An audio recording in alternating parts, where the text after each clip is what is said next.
Next up is Rise of Tribes. Designed by Brad Brooks, artist is Sergio Chaves, and is published by Breaking Games.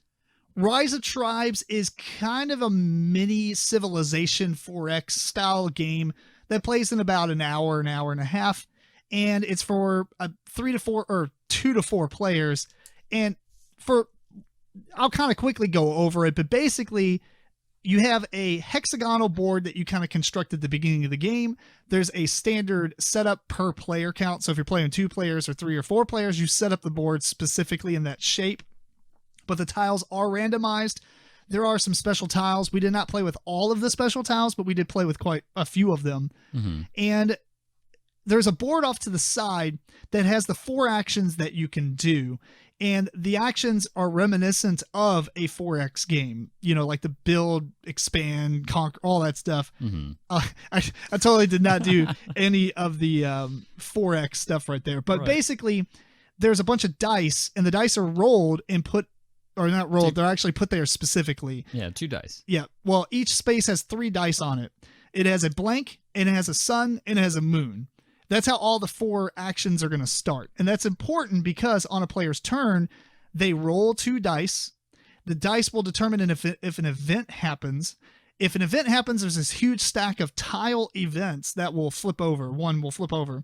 Or if there's already 2 outs, they have to be completed before another one joins the fray. The events are completely different, but basically saber-tooth tigers can come out and attack things, or, maybe the wood is more plentiful, et cetera, et cetera. Typical type of event stuff. Mm-hmm. And then after that, you do your turn. And the way you do your turn is you have 2 actions. You're going to take one of these dice and you're going to slot it into, you're going to choose an action and slot it into the left. So the 3 dice that are there, the left one, it'll get pushed and the right one falls off. And it goes off to the spent, like the next player, basically. It goes on the player board, but that's one of the 2 dice the next player is going to get. Once you do that, the 3 dice, you put one in on the left, it pushes the right one off. Now you have 3 dice there, and you're going to do the action, but it's going to be modified or in good or bad, depending on if there's at least 2 moons or 2 suns.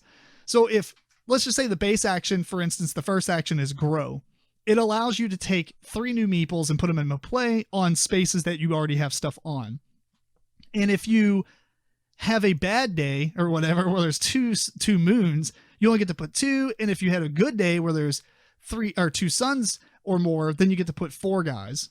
And the same is true for all 4 of these actions. Basically, there's a base action and it's modified good or, more or less, depending on if there's 2 moons or 2 suns. There's the move, which allows you to move 4 guys. You can move 2 or 6, depending on if it's a good or bad action. There's a gather, which will allow you to choose 2 different tiles that you have presence on and extract 2 resources from those tiles. And, you can do more or less depending on the moons and suns. And there's a final action, which will allow you to, everybody has a deck of achievement cards, pretty much like goals. And you get to draw new ones and put them into play, like 2 of them or more if you get suns. And those are how you're going to score victory points. And the whole point, I think if I remember correctly, I think it's 15 victory points. The first civilization to get to 15. And what's interesting, well, we'll come back to what I think. I don't know why I'm jumping the gun there. Mm-hmm. But you're basically, the idea of the game is to move around, get these, spend your resources and stuff to on these different achievement cards to get victory points. You can also... The combat, the way that works is if you kind of end your turn in an area where there's every hex has like a population of 5. Mm-hmm. And so anytime there's 6 or more meeples in a space, it kind of does this battle system that's reminiscent of, I think Mammoth Hunters did it, but I don't know. I mean, plenty of games probably has done it, but we haven't played many that have done it. Right. But basically everybody loses a meeple. If there's still a conflict, everybody loses a meeple. If there's still conflict, everybody loses a meeple. And eventually it goes down to where one player has people on it. Or, yeah, for lack of a better description, there's some more that happens. But basically that's what it happens. Like if all 3 of us were controlling the same tile and we had like 8 people there, we'd all lose a meeple, and there's 2 left. Maybe that player has both meeples, so that player is the only thing that's there anymore. So combat's pretty simple and quick to resolve. And that's pretty much it. And then you move on to the next player's turn. Turns are super fast. Mm-hmm. I mean, you just do your two actions, your actions might be determined more or less by the achievement cards that you have out, or maybe the events that are in play. And you keep going until somebody, well, I forgot to also mention that you build villages on these spaces. Villages give you a victory point at the beginning of your turn, every turn. So building villages early on is important because obviously the more turns that you play the game, as long as they're not destroyed, they will give you more and more victory points as the game goes on. There are a couple of other things that I'll add on. One, we did play with the Elder, I think it's called. It's a special meeple that if you have it out, it allows you to basically pay another player and do one of their cards. So in the achievement deck that I'm calling the goals, there's two separate types of cards. There's ones that are basically goals. Once you complete them, you put them on your completed side and they'll give you just straight victory points, like control 3 wood spaces, right? Or control 3 mountain spaces, or have all your meeples in play, stuff like that. You'll complete those and put them on the completed side. There's also, I guess, technology cards, which you might develop archery or stuff like, and it'll modify maybe your combat, or maybe you'll develop horses, which will modify how many spaces you can move when you do the move action. Various technological advances. That's why I say it's kind of a civilization game, but also kind of a 4X game, but it's quick and easy. So, Eric, what'd you think about this while I try to catch my breath? Apparently. No, I actually ended up liking it better than I went in thinking that I would. I would say I like the artwork and most of the components. I didn't like the little chits that they have in it. I think those were really small. I know on the Kickstarter or that you can get an upgrade pack. Oh, you mean for the resource tokens, the wood, fish, and... They were unnecessarily small. They were pretty small. Other than that, components were really nice. I like that the actions were pretty simple, and what you're doing overall is pretty easy to teach and pretty easy to understand and straightforward. So you do have 2 dice that you roll. You could kind of determine where they go, but that kind of might be modified on what dice or what icons come up on your dice. So if you have a sun and you put it right next to the sun, that's going to be beneficial for you, but that's also going to be beneficial for the next player that goes there as well. So that's another, do I want to go there and put a sun there?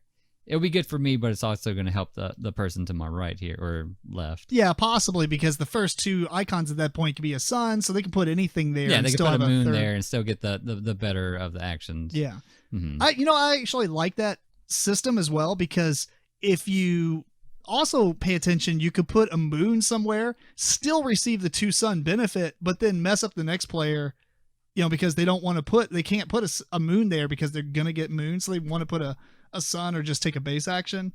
It's kind of it's got a little bit more interplay on your action selection. Yeah, I'm not saying it's super deep, no, but it is a fun thing to do. Yeah, it's a little extras there, but not much. I did overall kind of like the conflict. Usually I don't like those types of games where it's kind of hurtful for you to be in any kind of conflict with anybody. It is nice to go in with a superior army and take less casualties, or maybe no casualties. But in this game, you're always gonna take the same amount of casualties. Everybody is getting beat up, right? Which actually, sometimes that's kind of nice because you can share spaces. And at the beginning of the game, you're just you're chill. Everybody's doing their thing. We're sharing resources, and then by mid game, it's a brawl. Yeah. End game, nobody has meeples left. So it does make that have all your guys out thing really hard to do. Oh yeah. If you do that maybe early on or something, but mid game, late game, it's really hard to do. Yeah. One thing I didn't mention is the fact that each tribe that you play also has the ability, or has 2 special abilities that you could play with. This is kind of the advanced mode, where you choose a tribe, they have a card that comes with it, and you can choose one side or the other, and it's a special asymmetrical player power. Right. And what did you think about those? I liked them. I'm not sure if they're totally balanced, but I did enjoy having my own ability that kind of made me a little bit different than you guys. That's fair. I think asymmetrical player powers are a hard thing to judge at first, because some of them are more noob friendly than others, and they give off the appearance that they're more powerful. Mm-hmm. But then after a few games, somebody plays that one that you thought was weak and destroys you with it.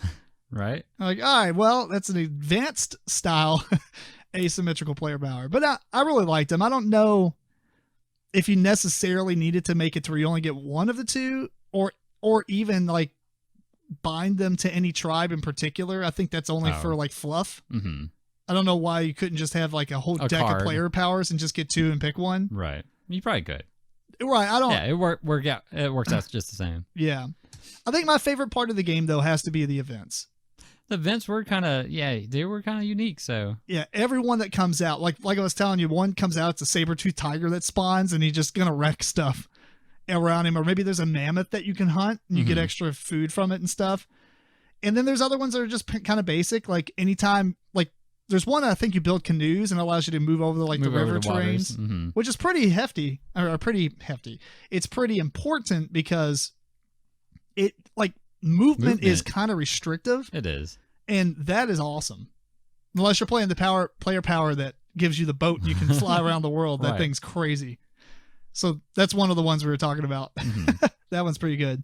Because normally if you're on, the outside edge, well, I mean, there's only so many tiles in the middle in a 3-player game. But if you're on the outside edge, you kind of have to traverse the whole landscape to get to the other end and maybe contest somebody who's doing really well. But that player power allows them to just jump on a boat, fly around the outside. So you can't just reach the middle, basically. I think if I was right, it's not just with one character either. Oh, it's like, I think a tile or something. Yeah. Everybody on that tile gets to move over. Super powerful. Yeah. Also like that in games, I liked the ability to mooch. So, with that, I'm not sure if it was a variant or if it was in the base game, since I didn't read it. But having that elder, if you have the elder, you can give somebody one resource, and you can use one of their cards, like their technologies they've completed. It's like I never got a chance to do that, but that's really cool. You have it. Here's a little something. I'm going to use it this turn. Yeah, that was part of the base game. It's just part of the advanced rules with the special tiles.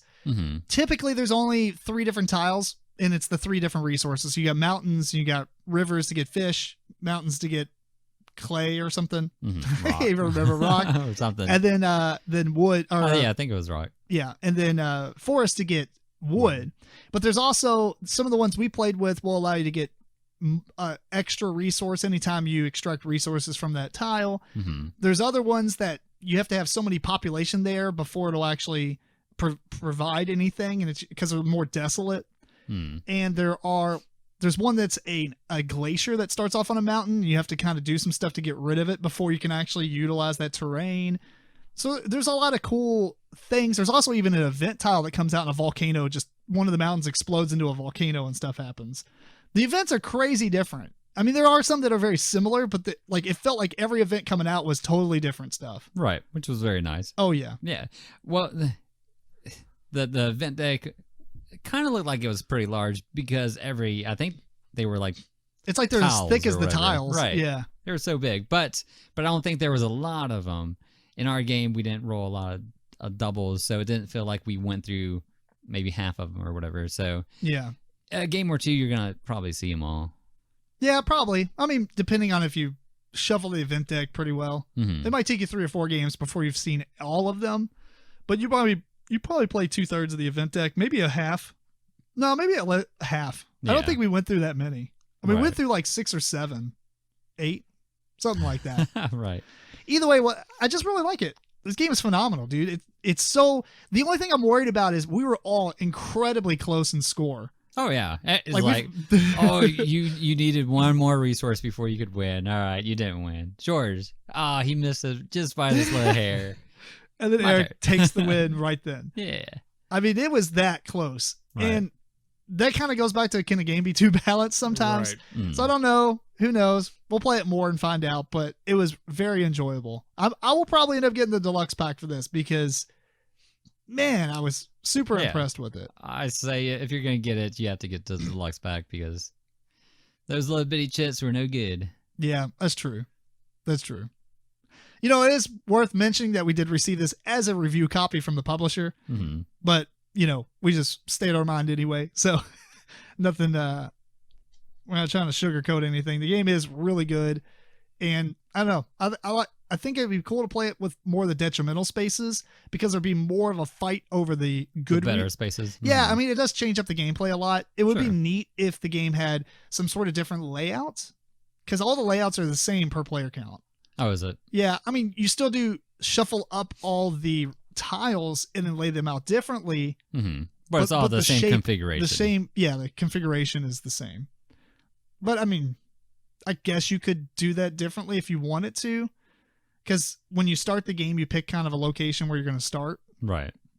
Probably not that big of a deal. Maybe you could just kind of shift it a little bit. Mm-hmm. Maybe even play with a bigger map if you really wanted to, but I think it's probably based on the player count and Right. It how does many. come with extra tiles. Well, all Well, the not extra extra tiles tiles, are but- specifically for the player count or Right. the extra. And you do, when you play with the special terrain, you replace the original terrain. Mm-hmm. So you're still playing with the same amount of tiles. It's like the player count plus one of each resource. So in a 3-player game, you have 12 tiles total, something like Gotcha. that. So anyway, super good game. Yeah, I liked it. Matt, we're going to have to get you on this one. I think you're going to really enjoy it. Well, I remember, I think it was me and you at Gen Con 2 years ago, Mhm. standing beat, while they were, a group of people was demoing it, and I was really impressed just watching that. So Oh, yeah. it interested me highly. Yeah, super easy to get into. I mean, like I said, there's only 4 actions. And man, it just felt like our turns. It was like your turn again all the time. Really, really like that part. Anything else you want to say, or No, that's it. Matt? I guess you just commented, but There was a hardcore band back in the day, I think, called that. But Rise of Trap. oh yeah, that's what I'm talking about. Anyway, that is Rise of Tribes.